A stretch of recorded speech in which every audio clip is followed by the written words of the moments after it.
Zlurpcast!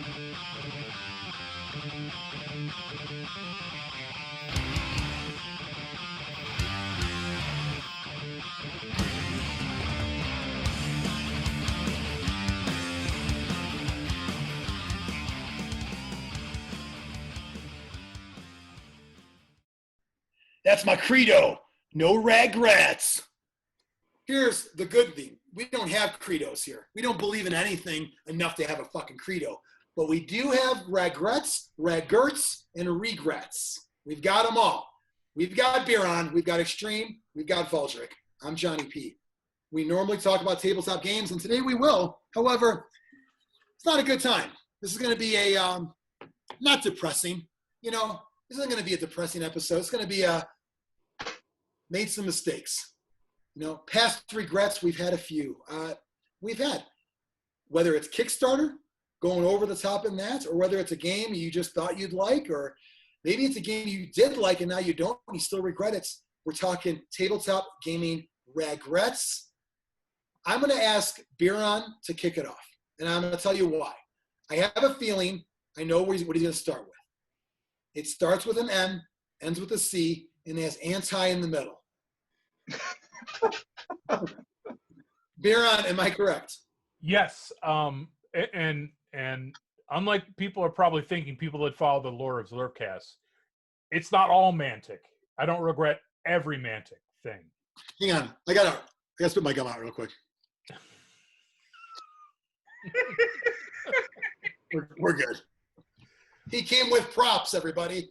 All right, go ahead. The single biggest regret possibly in my life, even not game related, was pledging $200 for Warpath. Yeah, Mantic's Warpath. Okay, I would say the four of us have a shared Mantic. What's the regrets? We call it the stink of Mantic. Yeah. Okay, but it's a sliding scale. Let's rank most regrettable of Mantic game we got into. When I say got into, I mean could be Kickstarter and never played. Could be played a couple times. Could be played a lot. Whatever. But if you throw all the Mantic games on the wall, sticking at the top, most regrettable, has to be Warpath, correct? Warpath. Yes. Yeah, has to be. It's a game that was supposed to rival... Brian, you disagree? You have a more regretted Warpath? Oh, you nodded, right? No, I didn't back Warpath. So you can't regret what he didn't do. My most regrettable would be Mars Attacks, so I think I beat all of you. Oh, yeah, I think... I didn't get into it. Okay. You know, Shane, do you want to start Mars Attacks, or do you want us to talk Warpath? Well, my Mars Attacks regrets has a happy ending, at least. So, like you were able to finish all over it? Like your head exploded when they played Slim Whitman? Because I went all in on Mars Attacks. I think it was like close to $400. But then I was able to trade all of that to someone else that went all in on Arcadia Quest. $400? I didn't think if you bought every Mantic product on the planet, it was $400. You could buy Mars, the planet, for $400, or at least a piece of it. No. Oh. But my happy ending. Big robots. How many big robots did you get? Big stompy robots. Big stompy robots. How many did you get? I believe it was 3. They were cool models. I'll give them that. How many Martian helmets did you step on? 0. Ooh, well, good for you. I so it's not really a regret because you were able to parlay that into a game you actually like. Yeah, and I feel sorry for that guy because he has to have a huge regret now because he actually gave up a good game for this giant pile of Mars Attacks. And I think no. But, how do you know he doesn't love Mars Attacks? I mean, it's possible. Because nobody does. Hold on. But I think what's his name? His Arcadia Quest stuff was like $300, so I think like retail Kickstarter wise, he was getting the advantage. But there's a conversion rate difference with Mantic stuff, though. Yeah. Right. I could have sold the Arcadia Quest stuff for twice what he paid for it on Kickstarter, where that was not the case, of course. Right. Yeah, that's a good story. If you were able to parlay that into something you're going to use and you enjoy, not that regrettable. So that's, I mean, now. Well, there was the initial regret. Right. Like, but it had, like you said, a happy ending. Did you think you weren't going to get anything for it? I thought that for a while, yeah. Because Mars Attacks, that never really had a hot phase. And I don't mean with us, I mean just in general, in a gaming product cycle. This was it a Kickstarter? Oh yeah. It's Mantic. I know, I had to check. That was the one that actually had you can have it sent to your local gaming store, and your local gaming store will get it, and you can get it from them without, they didn't even talk to the local gaming stores. They just assumed. And yeah.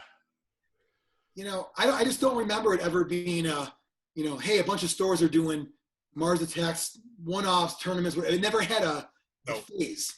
It just seemed like it came, and then they said, can we repurpose into Dead Zone and Dreadball? Because it was like, it just was dying before it even got started, right? It was, and I think it's a shame because I think it was actually a really good game. I think it actually led more into The Walking Dead than those other games. I agree. I played it once. Very similar. Yeah, I played it once. It was a fun game. Do you think it's weird to, what do they call it? Not just an IP, like a license. Is it weird to, bust your license cherry on Mars Attacks as like the first one? Is that weird? I don't think they should have shot a little higher, I would think. Well, I think Topps actually contacted them because Topps was going crazy with Mars Attacks trying to get everything licensed at the time. So I think they actually reached out to Mantic. And they picked up the phone and said, yeah, that sounds like a great idea. So do you think Mantic has this on their regrets table? I mean, what? Does Mantic regret like fielding that phone call? No, because as soon as the Kickstarter's over, they made their money. Yeah, they didn't care. The big one was like $1 million or no? The product and was it a big Kickstarter, like million or no? I don't remember. For Mantic, I think it was okay. Yeah, I think it did. I think it did well on Kickstarter because that was when people were willing to give them the benefit of the doubt. I tell you what, I think Mantic struck gold when it comes to Kickstarter timing because they did several, like a couple a year, I think, for a good chunk of time. And that time's probably like 2013 to 2017. They were able to make a lot of money off of a time where people, I don't know if it was, I don't want to say it's like rose-colored glasses, but like maybe you haven't been burnt or burnt more than one, whatever it was, you were able to like cast it out there and still get those same, even if they're like, I'm still waiting for this one, but I'll back this one. Like, why would you? You were waiting for that, but we did, and others did. They really found a sweet spot with those Kickstarters.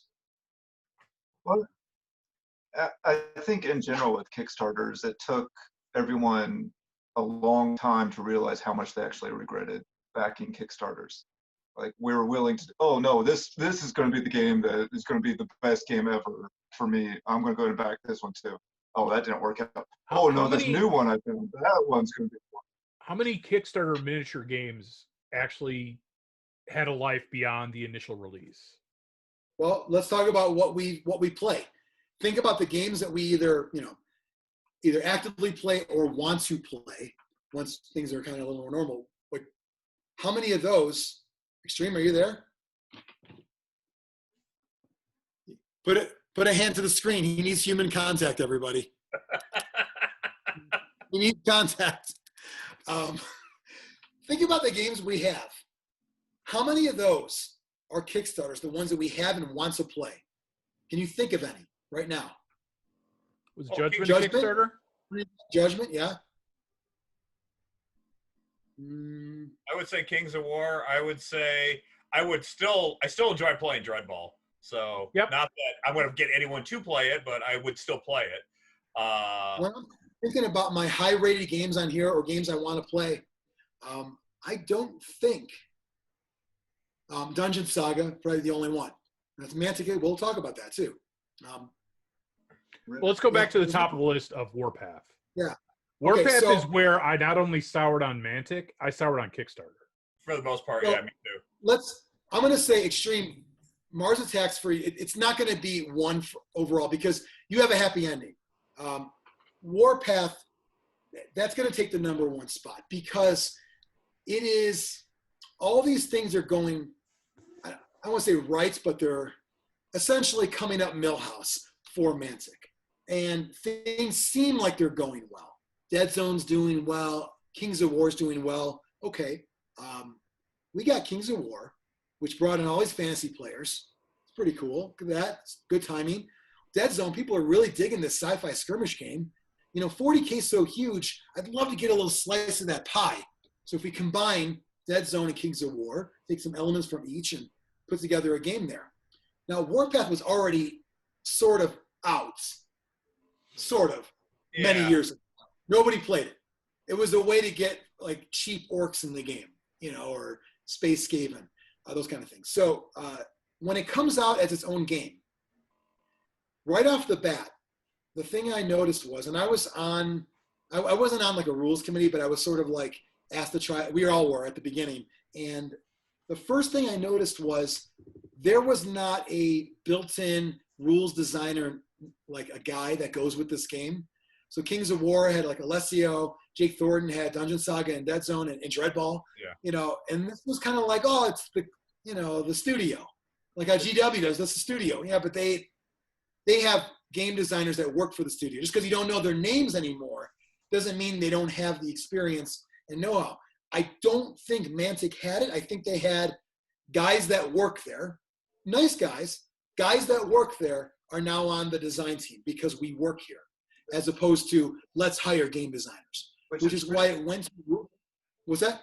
Which is kind of crazy because that initial Warpath rule pamphlet that you talked about that wasn't a real game, Alessio did write that, but it's like they didn't want to pay him to come back and write the full version of the game or something. Like it's just crazy. I have a feeling they realized that with the other games they had, whether it was Kings of War and no longer needing Alessio because they had a rules committee, or the 3 Jake Thornton games, which they were like, okay, we're good. Although he did do Dead Zone 2, but anything after that, they kind of realized, well, we have hardcore Mantic fans that will playtest forever and try out everything, and we don't have to pay them. Now, I would never turn my company over to the unwashed masses. I would never do it, ever, ever, ever. Like, it seems way too risky.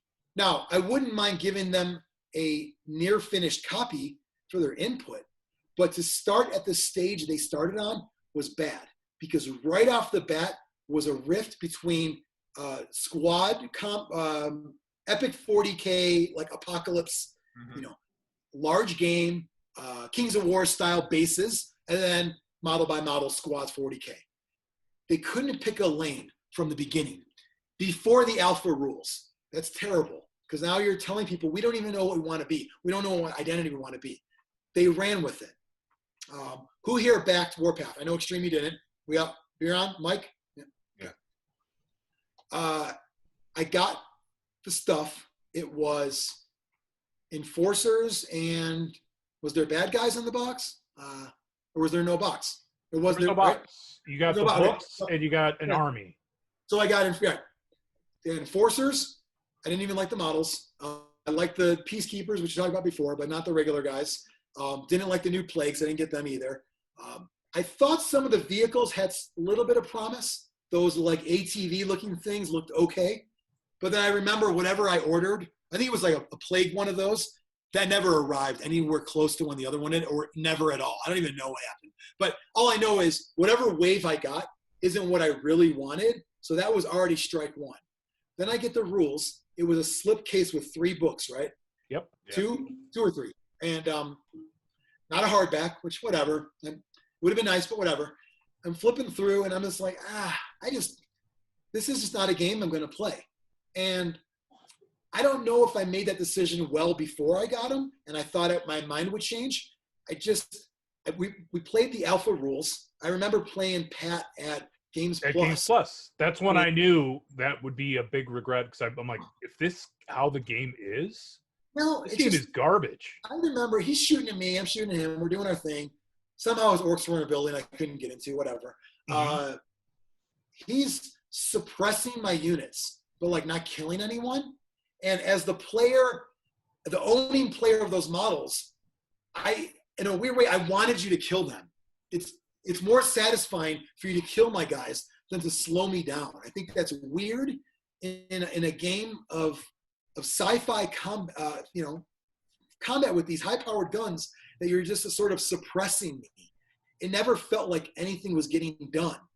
And that's coming from, like Xtreme, when he mentions 40K and you don't kill me. I was like, this was worse than that, because people weren't dying. They were just like, I remember they were accumulating stress tokens or something. I don't even remember, but it was some just kind like, of bullshit. Yeah.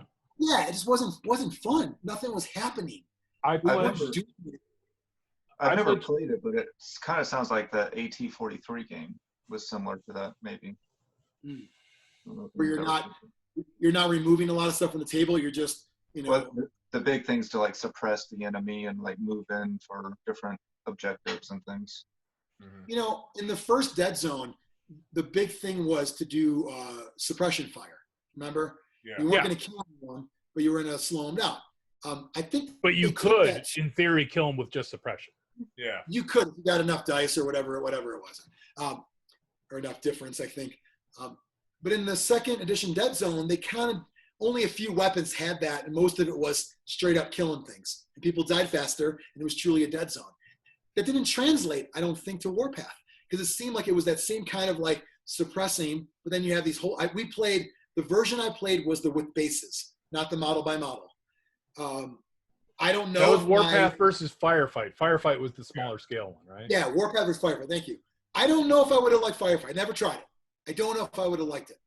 Never gave it a chance. I'm sorry, but if I'm soured on the main game, the main version of the game, and for anyone watching who loves Mantic and says, well, my main game was Firefight, why wasn't the game called Firefight then? It was called Warpath, and then there's also Firefight rules. They should have picked one or the other and put all their resources in the other, and then you have to admit that Firefight was the add-on to say, well, it's like 40K. Like, okay, that's, now you're just like, throwing it out there. Warpath was the game.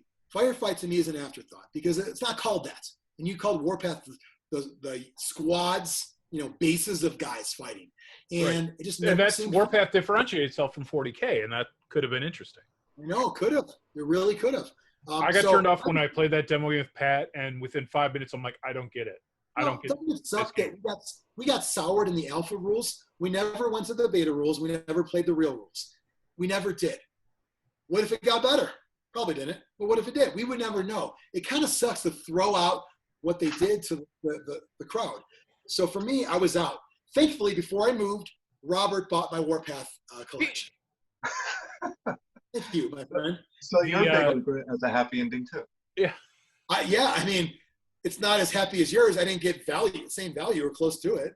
I did the Forge Fathers. I got the rule books, and the models never came because I moved, and I contacted Mantic, the only person I know that works there. He's like, if you update in Kickstarter, you're fine, and I did because I got the rule book, and never got my models. And you know what? I don't care that I didn't get my models. If anything, you actually feel bad for whoever bought your old place. Yeah, because they're probably like, what is this shit? Yeah. Hey, why do these tanks have beards? Right. I know people like the Forge Father tanks, but they have beards. Tanks shouldn't have beards. A little weird, yeah. In general, Kickstarters, when you move, and I've moved a lot, have their problems. Because what tends to happen is, I didn't do this with Death Path, Pachow, on the shelf. I didn't do it with that. I shipped it out myself. But most of the time you use a shipping company, a distributor, not a distributor, that's probably a bad term, but a company who does that. They receive the stuff from China and they handle it, which is, sometimes there's fuck ups because you're not doing it yourself, but whatever. Somebody says, hey, I messaged you on the side and said to throw this card in. You said you would. Well, it's the other company. So that doesn't surprise me because that's happened to me before. Like, I changed it. I told the guy it already, the Kickstarter closed and the list was already sent to that company. And it's like, you're shit out of luck. If it took an hour or a year to deliver and you moved in the year, it's usually you're screwed. Something's going to happen. Well, and so it's no all Kickstarters for me, like if it's taken a year and a half or longer, it's like I've lost interest. It's like, oh, look what came. I don't even want it anymore. If it's that long, it's tough. I felt it when I did Death Path. It took way longer. And I knew, majority of people who backed it were supporting me and my friends and friends of friends. So it wasn't as big of a letdown to get it a year later, but I totally see it. And it does suck. I've seen it on both sides now. I felt, I don't know if Mantic felt this way, but I felt horrible about delaying it. But I try to tell people, listen, I could either get it out first without any kind of add-ons that you want to get those later, or give you everything when I can. And that kind of, and I'll, cheaper or whatever, that kind of thing. I don't know if Mantic on those ever had that kind of rationale, or I think it was just, we got your money. I will say Mantic, get it. I owe Mantic some thanks because it helped me get used to expectations on Kickstarter. Now, like, I'll go on Kickstarter, I'll get excited for something. I'm like, oh, I'm all in, $150, $200. And I'm like, no, base. Without Mantic, would we know you? No. Okay. Oh, maybe. I don't know, but probably not. No. So but that's Todd still said, I got this weird friend. He still would have said that. You said no weirdos allowed. We got enough already. Todd would have still had the initiative to create Grognard games without Mantic. That still would have happened. And we still would have saw you. Now, you might have been with a different crowd, though. Yeah. You might have lured you and over. I can be off-putting if I'm not introduced to it. You might have been in Doug's group. You might have been in the Doug group. Oh, man. Yeah, you're right. We don't know. So but no, like, even like board games, I'll be like, oh, I'm going to pledge $30. Yeah, right. I think that's a good thing about what happened there. And I'm, you know what? I don't want anyone who watches this who likes Mantic Games think we're trashing it. I'm trashing how one game was handled. We'll talk about some other Mantic games, right now, but that's the worst experience was Warpath. They're not all like that. So what's under that? Warpath, Mars Attacks. What's next?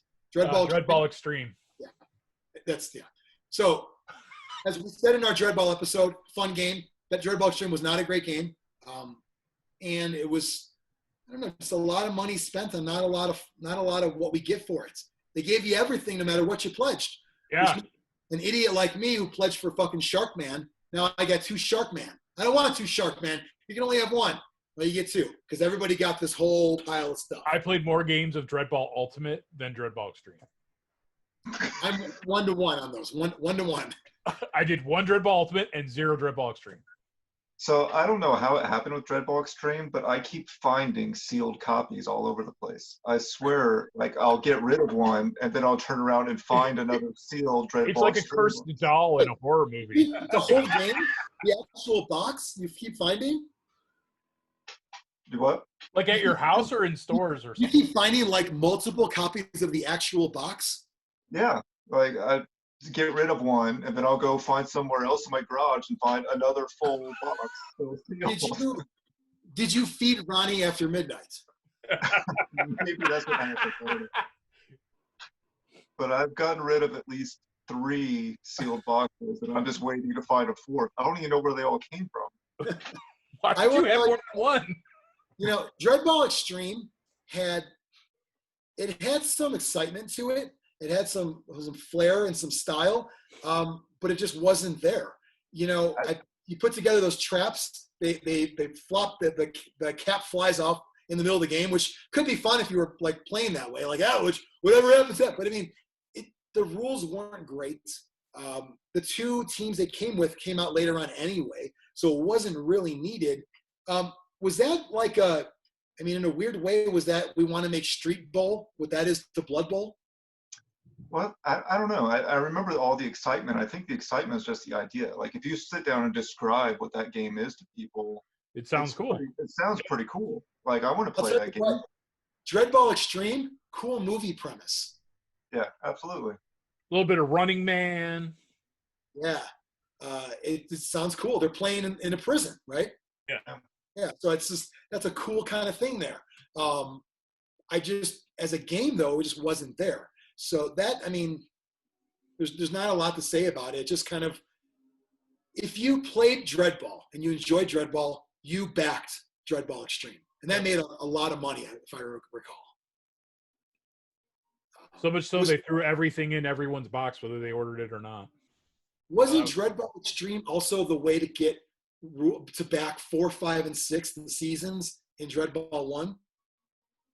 Like by backing Dreadball Extreme, wasn't that how you That's how they got the money to make the miniatures, I think. I mean, it wasn't like you're going to get season 4 with the shark guys, or going to get this with it. I thought it was like the Dreadball Extreme Kickstarter, but also it's this. Wasn't that part of it, or am I?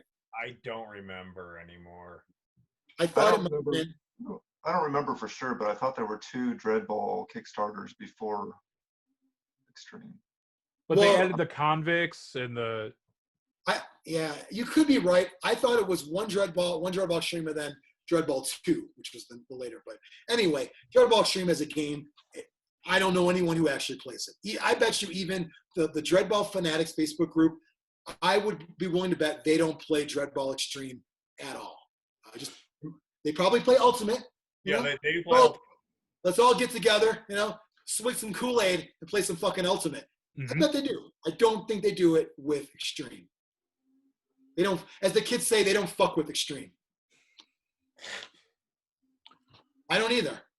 Is he below me or is he above me? And I think those are the no, I only pledged 3 Mantic Kickstarters.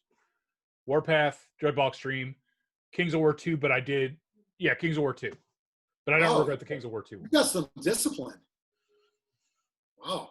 Is that because we didn't know you then? Yeah, because I think Dead Zone just came out when I met you guys. Yeah, because Dead Zone, you said that you got it at Dead Zone. Okay, I bought it at DEFCON, yeah. So yeah, you're not disciplined. You just got a late start. Right. When you did Kings of War 2, did you get an army or? I did the Dwarf Army. Okay. And that was fine because it already existed, so there was not really a wait. Yeah. I did Kings of War 2, got an Abyssal Army, and promptly sold it to Brian Popchek. Poopcheck. Or Poopcheck, depending on where you're from. I have Adepticon. Who wants this? Like $40 or whatever it was. Bag of red. I dropped off my entire Dwarf Army at Grognard Games without telling Todd. I just put it on the shelf. Was those dwarves were okay though. The Abyssals were good. They were okay.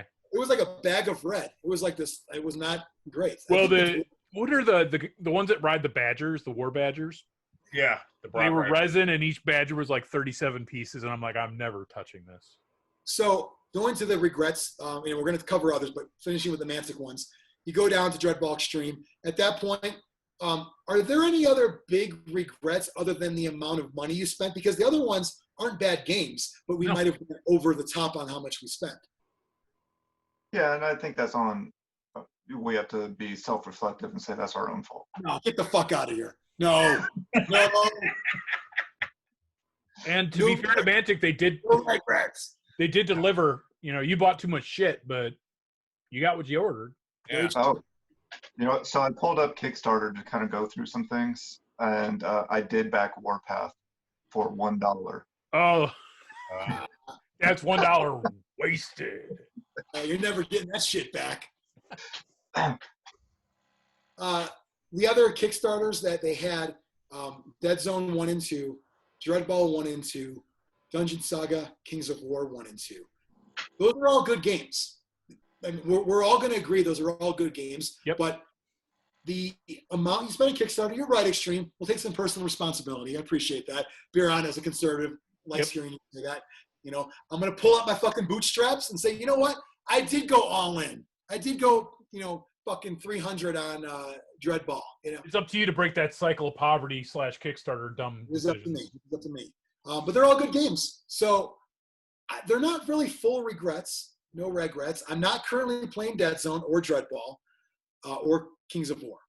I still have all my stuff for those. I have painted armies and teams for all of them. I could play. Still playing Dungeon Saga, but it's not rules as written. This is the Jonny P version that I call Dungeon Hammer. And go figure, it's Games Workshop, Warhammer models, and my own add-ons. So as a straight-up game, I don't think it had a lot of longevity. Mine does, because I'm awesome at everything. So that's why.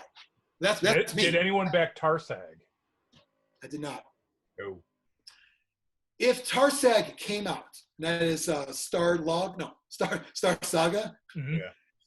Star Log, I think, is a magazine Biran read in the 80s. Yeah. Yes. And Mike, I'm here for the newest issue of Starlog and Fangoria. Yeah, Fangoria. And a couple back issues of Hit Parade. I knew it because my dad would go to Gem Comics in Elmhurst. We'd go there and always have to get those two, especially. So if Star Saga came out early on, I would have backed it. Yep. Would you guys have? Yes, probably. Probably, If it came out like right as we were playing If Dead Zone. If Star Saga came out in 2014, Yes. we would have all backed Oh it. yeah, oh yeah. Yep. Because we were in full-on Mantic mode. And here's the thing, and we're gonna get away from Mantic in a second. I know it sounds like we're beating a dead horse, but what they did was, and this is not a negative, this is to their, attributed to their success, I guess. They found a way to take like if you cut the pie up of Games Workshop fans and cut a chunk out, that'd be into Mantic. But instead of just saying we also play Mantic, they were able to take that chunk and make a new pie of Mantic games. So if you played one, you played the other, and the next, and the next, and the next. Whereas, and we're going to get to this in other games, but many other games it doesn't happen. Just because I play this one game from Fantasy Flight doesn't mean I'm a Fantasy Flight fanboy. I'm not as Cool Mini or not fanboy because I played one game. But Mantic saw what GW did. You played all the games, you get in. They took a small slice of that pie and made their own pie. And I applaud them for that. It's actually an outstanding, amazing thing to do, to create your own cult-like following of your games. It's smart, because whatever you come out with, they're going to buy it. It's going to be hard to get new ones in without store support and non-Kickstarter, all that kind of stuff. But it was smart at the time to do that. We, the four of us, all are now outside of the matrix looking in. And we're like, oh man, remember us? We were stupid. Now, before we got into Mantic games, though, we were playing Games Workshop games. And when we got into Mantic games, we said, remember us? We were stupid. Oh, what you spent for that Space Marine? Geez. Right. We did the same fucking thing. Oh, yeah. When we got into Mantic, laughing at GW fanatics, that GW fanatic did. It's the same thing. So Mantic found a good way to do that, kind of like, now, I don't want to give them all the pats in the back. Let's also be realistic and say Transformers GoBots as well is what we're looking at here. Hey, GoBots are fun if you fucking love GoBots. Boom, you're a robot. Boom, you're a truck. That's it. If that's what you want, you're good. Anything else we talk about with Mantic regrets? Can we move on? You move on. We can move on. Do you guys have any Games Workshop regrets before we get into other games? Yes. Warcry. Me too. Warcry. Okay. I bought a lot of stuff for Warcry, and I don't know if I'll ever play it again, but they showed some new models, and I kind of want them. Well, again, it's one of those games I want to like. I want to like Catacombs. Yes. So those models look great. Yeah. Thank the Chaos Gods. It was not a Kickstarter. Yeah. You chose to get from your local store, right, Yep. or online or whatever. You get the game. I bought it too. I did this thing that I do with a lot of games where before I'm soured, I try to take advantage of a window of opportunity that closes. That is a painting window for me. I hate painting, despise it. But the window to paint is open when the game's fresh and new and sexy. When I lose a game or I don't like it or whatever, the window starts to close. Warcry, before I even played a game, had the entire terrain become painted like in GW style with the green and all that. And I love doing it. It was fun to partake in the way they did it. The game didn't hold up for me. I'm not going to call it a regret because I bought the base game. I believe I traded the not Beastmen. What were the other ones? Untamed Beasts? Yeah. I think I did a swap to get more Iron Golem, I believe, which Mike now has. And so I bought the box set and then the wood tray. I don't think I bought anything else. Did you guys? Bought Sniper Lords. Oh, I did buy Cypher Lords. You're right. Thank you. Because I have them now. Yeah, I did buy them. Yeah. It's a medium regret because here's why it's a medium regret. I don't dislike having Warcry on my shelf because I might actually play it one day. I don't know. But this falls along the same lines as we talked about in our last episode, Pachow. Xtreme is OCD with the completist. I realized in like a lot of skirmish games, I did that thing where I say, I'm not going to be content with one warband. Like not one, but I mean one box of the same. You say, well, What if I won 12 guys? Because you think, well, the people I play against, because this campaign that we're going to talk about and never do, well, you're going to have more guys that are going to add to your warband. So I remember getting double Iron Golem, double Cypher Lords, and you don't ever need them. Like these games that we always get into, these skirmish games, we always buy more than what you need, when right off the bat you should say, buy a box and cut it off. Because I think having more stuff is going to weigh too heavy on you and cause almost like weight on your shoulders to like this game. Whereas if you went in with just a team of whatever, you probably wouldn't feel, you know what I'm getting at? Like you buy more than you need to, and then that makes it harder to fully get into the game because you think you owe it to yourself, you know? Yeah, I mean, the one GW game that jumps out as me is a big regret, and it's probably only because it's more current than some of the other ones, because I think every sci-fi GW purchase I've made is a regret. But Necromunda, I had a fully painted gang. I bought those walls. I thought this game was going to be it for me, and I play one demo game, and I'm like, no, this is so far from anything I'm interested in, and then I have to get rid of all this crap that I bought. I'll tell you what, you know, let's look at the what happens here with games like Necromunda. There's more. There's got to be another one somewhere. There's a third one of these, and so you're looking at what, like $300 in books alone? God, yeah. It's the thing with a game like that is it hits all the key factors for a regrettable purchase. Nostalgia, number one. Cool looking, number two, and a lot of hype, number three. So those are, to me, like the three big, I'm going to buy it, I don't give a fuck. You might regret it, because it had all those. Fuck the game. I mean, we're not talking about the game. I'm talking about nostalgia, cool memories, because you don't remember the shitty stuff. You only remember the good stuff anyway, in anything.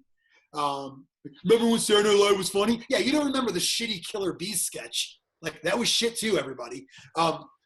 Looks cool, nostalgia, and a lot of hype. Necromunda came out in a time where Shadow War Armageddon, we talked about in our one of the previous episodes, the put feelers out there for Kill Team. That's right. And the game itself is just not there. You know, Xtreme and I reviewed it on our season 2 of Zlurpcast, no longer available. And I had a guy that I played with was like, hey, why'd you shoot on that game? We play. I'm like, yeah, because that's how I still like. I'm playing because I want to try to like it. I want to like I'm pushing myself to do it. So Xtreme, for you, I'm thankful of your regretfulness. Is that the right word? Because I got those walls. Without you getting a Necromunda, I would not have these. So thank you, my friend, for these. I sprayed my own. Speaking of, how about a reverse regret? Because you started buying, and it also relates to Xtreme, you started buying Marvel Crisis Protocol stuff. Where just a little bit earlier, you could have had all of Brian's painted stuff. Yeah. So yeah. I'm now fully painted. Could have been yours. Yeah, Xtreme. You could have had all my River Wars too. You didn't need it though. You probably had everything. Yeah. But I would have given it to you. You can have fucking double. You know, you get two Wolverines. Hello. Just saying. So what I do now is I try not to jump into stuff when it comes out. Almost like the same reason why I buy trade paperbacks for comics and I don't buy new comics, or I try not to at least, because I just want to know it's the right thing. I still might have regrets, but I didn't get into Marvel when you guys did. I was like, even though if I would have took 10 minutes to read the free rules online, I would have saw these are pretty clean, pretty fun. It's all on the card. I just try really hard, and maybe it's a little Mantic from the past. You know, we were all, in a weird way, we all like, it's like Mantic Kickstarters put us through like a militant kind of training for getting into games. We're a little more, you know, a little more critical when we jump in. And I mean, I'm speaking for myself. Are you guys the same now with certain games, or do you still jump in? Because I don't jump into Kickstarter just because the whole system and delayed gratification is enough to keep me away from impulse buys. But I'm still terrible when it comes to jumping into games with both feet. Yeah, for Kickstarter, you know what I'll do? if there's a small little, like these cheap little games, I'll do one of those here and there for 20 bucks, because I don't care when I get it. It's just, you know, there was a good game I got, Side Effects, which is kind of cool. Like, everyone's got these different mental illnesses. Fun game. I didn't care when I got it. I didn't care if it was a year, 2 years, whatever. But miniature games, I'm not doing Kickstarter for. I'm just not. I'm done with it. I'm over it. When it comes out, I will wait and see if the interest is there. Are you guys all at the same point now? Oh yeah, yeah. The only miniature things I'll back are these tiny little companies that still making metal minis and stuff like that. And they're for generic, like you'll do a halfling army because you want more halflings. You're gonna buy halflings in kilts because they look cool. You'll figure out what they're for later. Yeah. When it comes to Games Workshop, so Warcry is a good one. Necromunda is a good one. Yep. I'm gonna throw one out there. It's gonna have a little asterisk by it, and we'll talk about where. I'm gonna say Warhammer 40,000. Yeah. Let me explain why. Not the game itself, not a box set, not a rule book. I've never had that. I've owned every rule book since 2nd edition. None of that. My regret in Warhammer, and I'm trying to get better at it, is getting too much stuff. And it's not a hobo thing. You know, we're all at the point now where it's not about, you know, I don't have to buy used shit. We can get whatever we want. But when you buy too much stuff, so before I get to that, you play a game of 40K. I play against Mike. He kicks my ass. What do? I go and buy something. Before I leave the shop, I go and buy something. Oh, yeah. That doesn't happen in other games. If we play Blood Bowl, I'm not buying a new star player on the shelf. That's weird. If we Marvel even, you know, we're playing. How do you adjust when you lose a game? Those other games, you know what you do? All right. I better think about a way to win with them. I better try to figure out how to get better, get good, bro, how to get better at this game. Try some new tactics, watch videos, whatever. 40K doesn't have that. You play 40K, and this goes to the whole lifestyle versus game. I'm trying to make Warhammer a game and not a lifestyle. The way to do that, there's 2 ways to do that. Play other things too, and don't buy a lot of stuff. If you buy and buy and buy, and you have a 4,000 point army, you're probably never going to paint it, unless you're Mike, because that you like knocked out a giant army in a weekend. Normal people don't do that. They sit on piles of plastic because it's too much. It's overwhelming. It's such a daunting task to say, I'm never going to get to that, you know. So if you play Kill Team, you're good, because you're probably not. You might add in stuff to your games because you might already have it. But if you just played only Kill Team, you're not going to buy a guy off the shelf, because guy off the shelf doesn't fucking fit in your Kill Team. He's probably like a special character or whatever. But 40K has a ton of regrettable purchases because you lose a game, you go buy something. And before you know it, you have too much stuff. And I know it seems weird. You know, there's a guy I sold some stuff to on eBay the other day. And he got to talking, and I said, "Oh, I'm going to send it out tomorrow." He said, "Oh, what else do you play?" And I said, "Oh, I like orcs." I said, "I have a small." I'm like, "It's less than like 3,000." He goes, "I have 12,000 points of orcs." He tells me, and that wasn't even his main army. That's what happens in 40K. You keep buying and buying and buying and buying and buying, and it just consumes you. So everything else is off the shelf because you're not going to play it. Probably not going to play it. It's too much. So for me, 40K is a regret by doing it wrong. I did it the way that everybody wanted me to do it. I agree and I disagree. Okay. My regrets are more along the lines of, hey, I'd like to start this army, or I'd like to start that. Like G-Stealer cults, like that was my first jump back into 40K.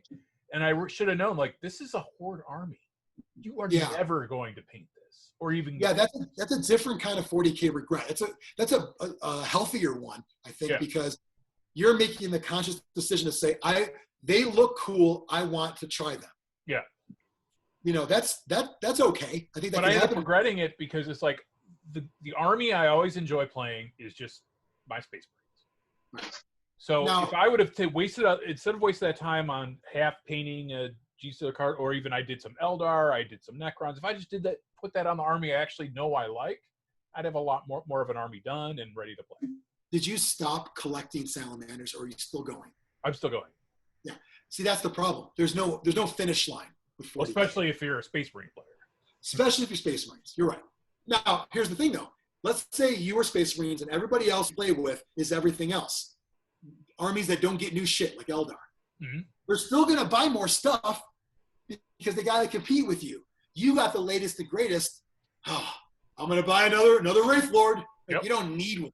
You already got 3. You don't need another one. But even no matter what army you play, it's never enough because there's no end in sight. And so what I'm going to try to do, I don't know how well it's going to go, but I'm going to try to like squeeze down my armies, get rid of stuff I'm never going to play, like, you know, like model types that I'm not going to, like, I'm never going to use those guys. Why'd you get them? I don't know. They came out. You know? So almost like make a tournament kind of army and then learn how to play with it. Paint it all, get to it. But I mean, the reason why I can paint it is because there's a finish line. Mm-hmm. Did it with Eldar already. I cut it off. It's like I got 20 Wraithguard, 3 Wraith Lords, some characters, Guardians, Dire Avengers. Like it's like a, you know, it's like maybe 2,000 points. It's like, that's it.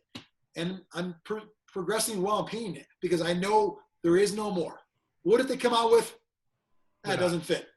I'm done. We've reached capacity in this. I think that's a healthier way to do 40K, at least for me, someone who hates painting as well. But in general, if you keep collecting 40K stuff, your willingness to play other games shrinks and goes. It's going to go away because you're going to say, I got all this stuff. That's all I play. You feel like you have to play 40K only if you have 10,000 points of an army. It's going to be healthier. Stop.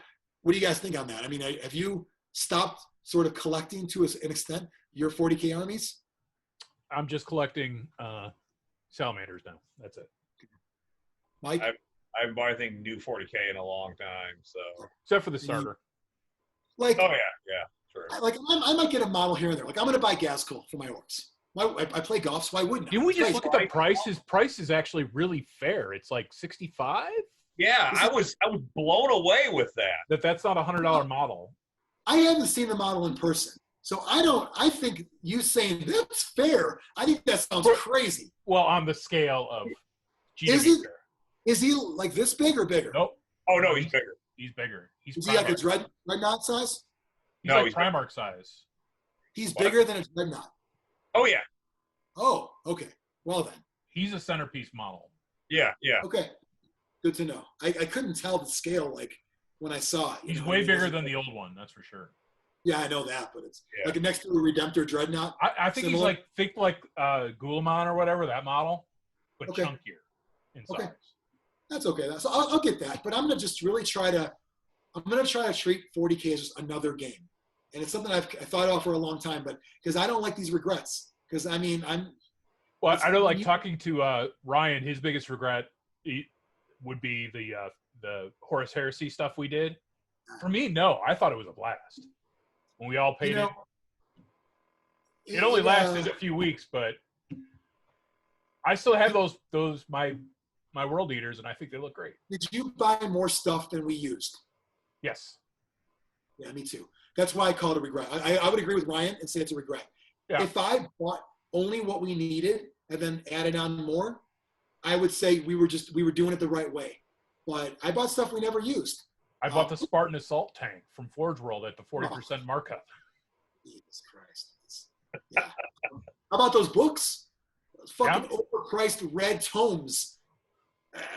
Unbelievable. With hard to read print on colored background. Yeah. Oh, yeah. Like, we get it. We're already in the universe. You don't have to make me read like on this kind of paper right now. Yeah. It doesn't have to be on papyrus. Yeah. Arial on white works great. That's all we need. Any other GW regrets? Brian, what about Speed Freaks for you? It's still a game that I want to like. The big thing with it is I already had a bunch of bikes painted. So I thought I could like repurpose those models that were already ready to go. I regret going too crazy with it and buying a second box set because I thought I needed, And it was again that false value proposition of GW boxes where you're getting so much more in the box. Hey, you know what's cool about this game? Shrunk. Still shrunk. Nib. Nib. Yeah. Dude, nib cards. Man, there's no thumb-like crease on this book. I want to play it. I really do. One downside, I don't want to put my vehicles on bases. So I think I'm going to do like if I ever put them on base, maybe magnetize or something. I don't want to base vehicles. I don't like it. I don't like the look of, even though it's weird, everything has bases, I just don't. For some, like motorcycles, I tend to like them on a base. Yeah, we got it. Except the Space Marine ones whose tires are so fat that they do stand up on their own just fine. Yeah. Xtreme, did you say Speed Freaks was a regret or no? Not completely. Borderline.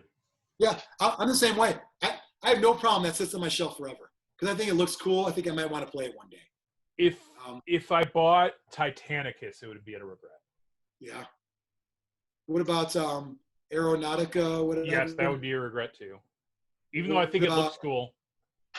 What Yeah, about I think those games look cool, but again, I don't think we'd ever play them. So yeah. What about the ship game? Battlefleet Gothic? No, no, the one they did. Dreadfleet? Dreadfleets. Yeah. Oh, that's definitely a regret. Get it now. Once it's out, it's never going to be produced again. Okay, I better get it. Yeah. Go to any game store auction. It'll be 4 of them for $40 each. What if it sucks? Does anyone want to ask what if it sucks? Like, you got to ask what if it sucks. How about, I would also put, aside from the scenery, Shadow War Armageddon. Yeah. The box with the scenery had a good value though, right? Yeah, the scenery was worth it for the price of the box, I think. Because separately it'd be a lot more money. Yeah. You're not keeping the fucking scouts that are in there or whatever it was. Whatever crap it came with. Was it like Tau and something? I think the previous Kill Team box set, the one we talked about, was Tau. Space Marines and Tau. This one I believe was worse. This one was scouts and maybe orcs. Maybe just basic boys. Yeah, that's what everyone needs is more orcs. So Yeah. Basic, Well, you can't regret Speed Freaks because it helped bring about the removal of the old Space Marine or old orc buggies with the driver. Yeah, good point. I really there's I don't like all of them, but I really like. I think I got 3 of them that I really like. You know, they're cool models. They're going to be a bitch to paint because I assembled them already. Because that's what I do. Yeah. I always regret not doing sub-assembly, except when I do sub-assembly, then I regret doing it because I regret doing it. Of course you will. That one that's like a hot rod, I think I'm going to clip off the bars and just like after I paint it, or when I paint it and just glue them back on, just that part. Because at least that I can get into the orc, but the rest of it, fuck it. If I can't get to it, it doesn't need to be painted. How about that? That's when it's important to prime black for sure. Yeah, totally. Cover shadow. Yeah, agreed. Other regrets, Drop Zone for me. Well, before we do I'm going to do one last GW. Yeah. Blood Bowl. Oh, shit. Hold on. I got to catch it. I don't want to break it. Man, Blood Bowl's a weird one. Without Blood Bowl, I wouldn't know Xtreme. I would know Mike, probably. Probably not. Probably. No, you know Mike because everyone knows Mike. I probably would have ran into Mike anyway. Probably. I don't know, though. Maybe not. I wouldn't know Xtreme. So I don't regret playing Blood Bowl. I would never regret playing Blood Bowl. What I do regret is attending probably 12 to 15 tournaments in 1 year. Because that year, whatever it was, 2012 maybe, 2011, one of those, I'm not going to play any other games, not going to talk about anything else, not going to do anything else. It's go to Blood Bowl, talk about Blood Bowl, where's the next one, do a Zlurpcast, talk about it, and only Blood Bowl. So that's my only regret was during the super hardcore tournament attendance phase, not scaling it back. Saying, you know what, I can skip Wisconsin next week. You know what, let's skip Ghouls Night Out or whatever. Let's just not saying yes to everything, not running. Because, I mean, it was fun. I'm not regretting the fun, but I'm just regretting the time and effort spent into it, turning us into hardcore tournament players as opposed to for fun players. Going to tournaments and comparing rankings fucks you up because it doesn't make you fun anymore. It makes you well, I mean, Mike's different because he's going to bring halflings, but other people brought things we can win with. I was going to say, you just play halflings, you're right. Yeah, you're different. But the rest of us, coaches, we had some shitty fucking rides home because we're mad about fucking Frank, last run, man. Like, that's not supposed to happen. So my Blood Bowl regret is going ham for about 4 years, going ham. And I should have scaled it back a little bit. Did it make you do a heel turn, basically? Say what? Did it make you do a heel turn, as they say in the wrestling biz? I would say so, because the moment on Zlurpcast we trashed Blood Bowl was the moment we went heel. Because that was, people were mad at us. Xtreme, did you have any Blood Bowl regrets? No. It's his favorite party game. It's his favorite role-playing game. Favorite dungeon crawler, Dungeon Bowl. Favorite card game. Favorite adult themed game. Yep. Because I'm sure there's some regrets with Blood Bowl, but in general, no. I would have to think pretty hard to find them. Yeah. Not winning the NAF election you ran for. That's probably a blessing. No, regret would be if he won, it'd be a regret. Yeah. If he won and didn't resign. Mike, same question. Blood Bowl? No. Okay. Not at all? No. Okay, good for you guys. I regretted the 4 games I played. I mean, even like some of the when we were talking about our Kickstarter regrets and stuff, I always look at the game and like how much I got to play that game afterwards. And if I got to play, 5 to 10 games of it, it's probably worth its value in the end. I don't know. So like I don't regret Dreadball. I had a lot of fun with Dreadball. Dreadball Xtreme, I played 0 games of. That one's a regret. But Dreadball itself is still a good game. Yes, I would not put Dreadball as a regret either. I don't think we played it long enough to get to a regrettable phase. I just think Blood Bowl itself's not a regret. I don't want anyone to get me wrong. I just doing tournaments every week or every 2 weeks, I think that was a bit much. But the game itself, I don't regret because it got me into so many other games. First miniature game. I mean, there's a lot to like about the history of Blood Bowl, especially if you played it for a long time. I just think that there was like I can't believe we did what we did. Like we don't do that anymore for any game. No. But we did it for Blood Bowl. I mean, Xtreme, Mike, did you ever fly to play Blood Bowl? No. We flew. Like I took a fucking plane to a new land to play Blood Bowl. And I don't regret doing it. I'm not trying to point. It's just the idea of this is what we all do. I think we went over the top. If we played leagues, I probably wouldn't have that regret. I take that back. We did fly to go to Oracle. Oh, where was that? Part of a vacation. But we wouldn't have done that vacation without a Oracle being there. So. Where was that one? Virginia. Okay. I thought you went to the Vegas one for some reason. No. Yeah, so it's just again, I don't regret, but I just regret like I can only speak for me. It was like, nonstop, and that's driving, hotels, all that kind of stuff. Had fun most of the time. Don't get me wrong, but I'm not going to do that with any other. I don't know any other game that's going to happen for me. Biran, you brought up Drop Zone. It's a regret for you? Yeah, but not a terrible, like a lot of times where I go in on a game and I try it and I end up not liking it. I don't know if it's a regret, but that happens a lot. Guild Ball as well. Yeah, I'll tell you. We all got in Drop Zone, we all got the rule books. We played some games. I ran a tournament that no one here showed up for. Thank you. And I got a little better. Actually, it was the first time playing Drop Zone where I actually was like, I actually get how to play and win at this. Yeah, I got it. It was great. I forgot it 2 weeks later, but at the fucking tournament, I got it because I played with people who knew what they were doing. I still have my Resistance Army, magnetized everything, still got it on the shelf. Maybe one day, who knows? I bought last year whenever it was, whenever the new rulebook came out. Well, that's a thick boy. Still smells like it almost smells like I didn't take all the smells. Does it smell like Don Roach? It smells like, yeah, it does smell like Don Roach. It smells like his Roach clip. I have never played this version of it, and I don't know if I ever will. But I got it because I really want to like it. But I got the book. I don't call it a regret. To be fair, it's not really a regret. It's how big this book is. Yeah.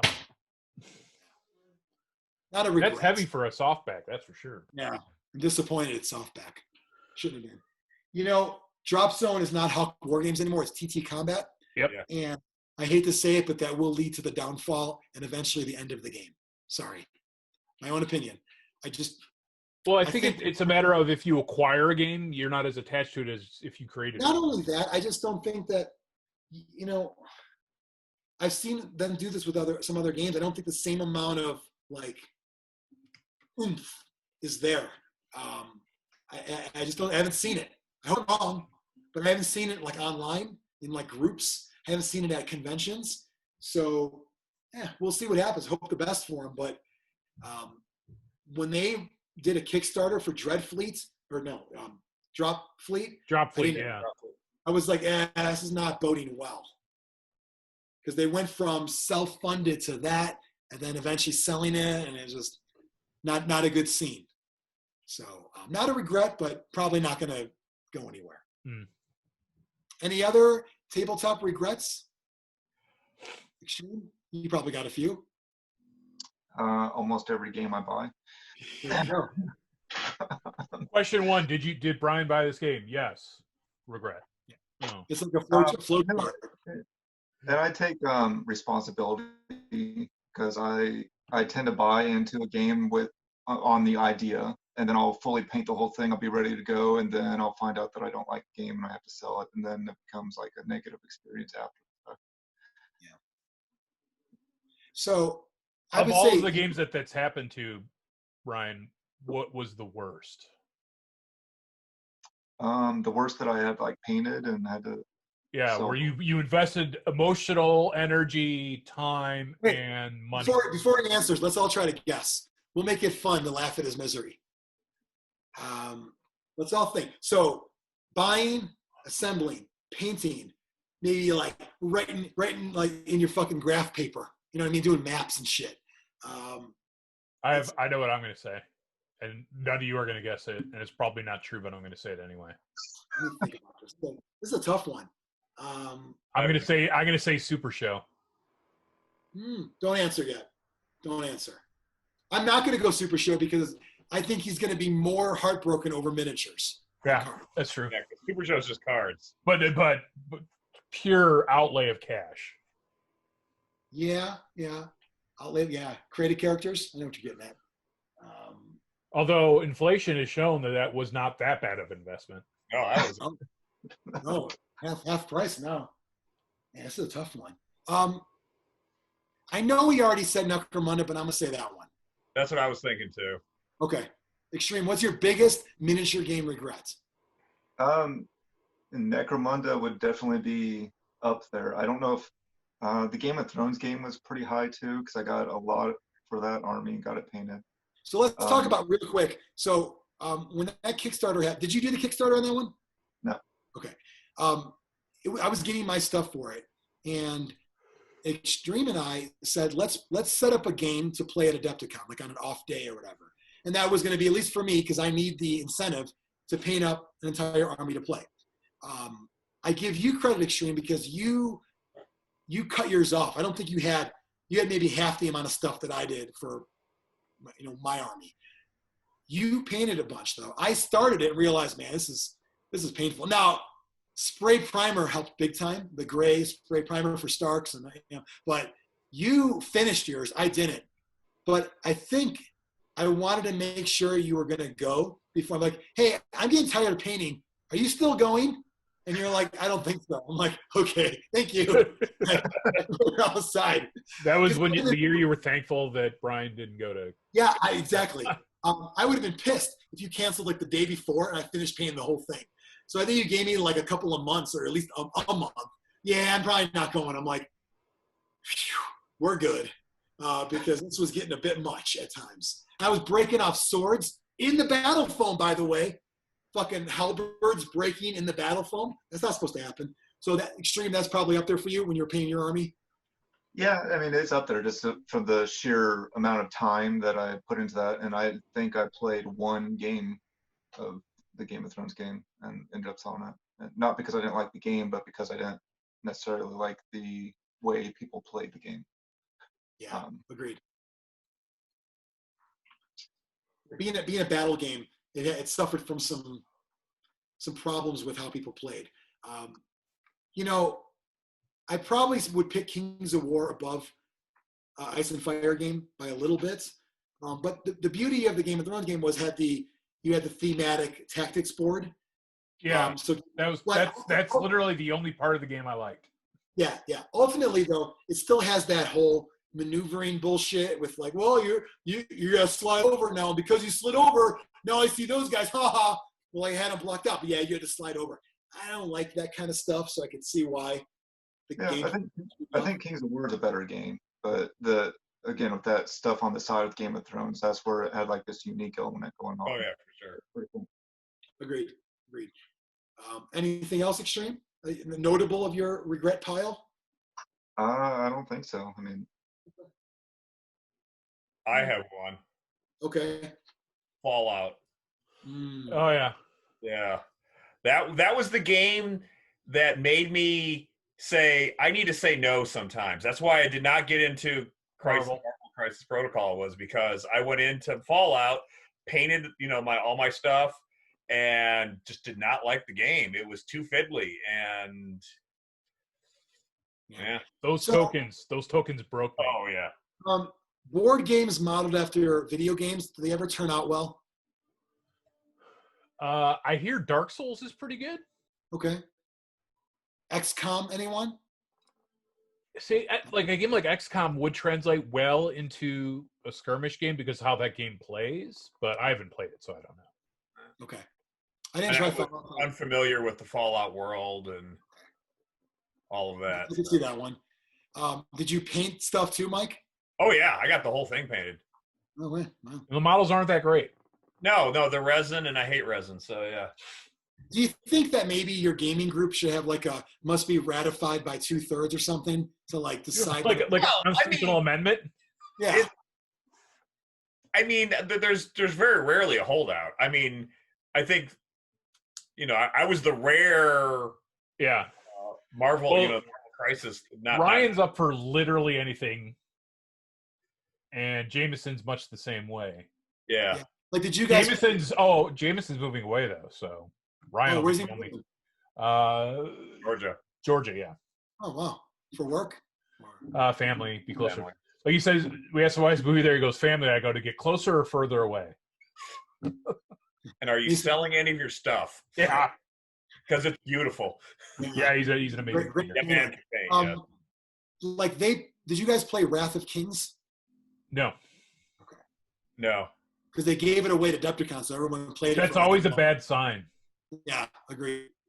Didn't they give away Game of Thrones last year? Yeah, a couple of years. Last year or a couple of years ago. Yeah. So that wasn't a good sign there either. I mean, no. A big. What was the Fantasy Flight unpainted rank and flank game, unlicensed? Rune Wars. Rune Wars. Yeah. That was, you knew that game was going to die when it was in the. Yeah, that was the giveaway. Sorry. Wrath of Kings. Rune Wars is what I meant. That was the giveaway. Yeah. Wrath of Kings has been thrown in there too, though, I think. But the Rune Wars, where, you know what? Some of those models look pretty good. I like how the undead look, at least. So yeah. I just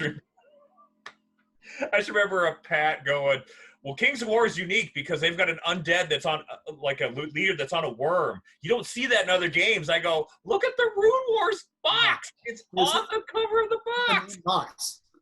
And everyone that uses that model uses the Rune Wars one because it's better and easier and cheaper. And probably a single piece and not different types of resin. Any other big gaming regrets? No, but Fallout is a good one. That'd be on my list for sure. Yeah, I'll throw a Devil's Run in there too because I backed it twice and I still don't have the real rule book yet. So I've played that game a bunch of times, but it's not the game. It's the game you came up with. It's my version of Demo Derby. Yeah, I've only played Demo Derby. I've backed it twice, and I still don't have the main rule book. So, like if someone said we're playing Devil's Run, I'd be like, that's not how you play Devil's Run. No, not at all. No, where's the part where you yell head on and you force it and you start chanting? That's not in the rules. It's in my fucking 3-page Google Doc. It's in the rules I have. In the rules. What do you mean I can't use my F-150 pickup? If you're watching this now, you're thinking about, oh man, I regret getting that game, back in that Kickstarter, doing this. Tell us in the comments. We're going to try to have all 4 of us eventually talk back if people are talking to us. I know it's a big coming. Yeah. Are you saying I should actually comment on things? Yeah. It'd be nice, Mike. Without saying any names.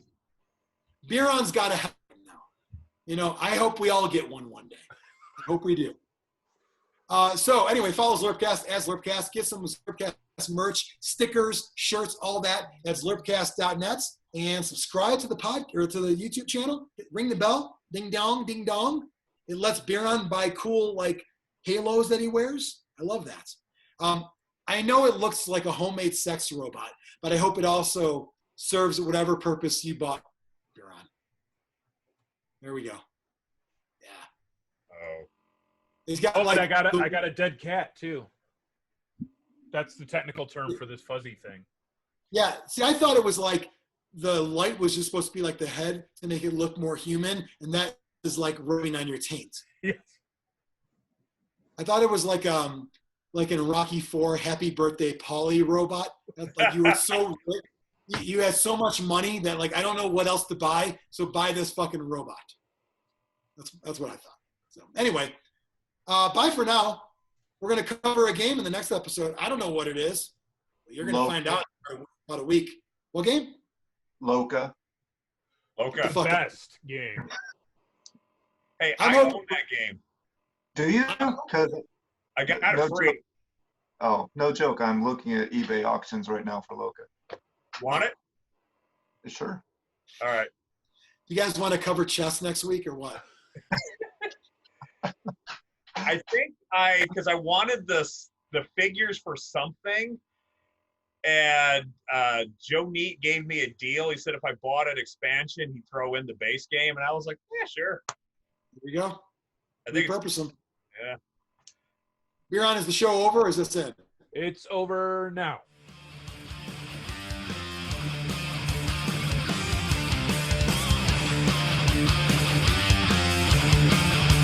Zlurpcast!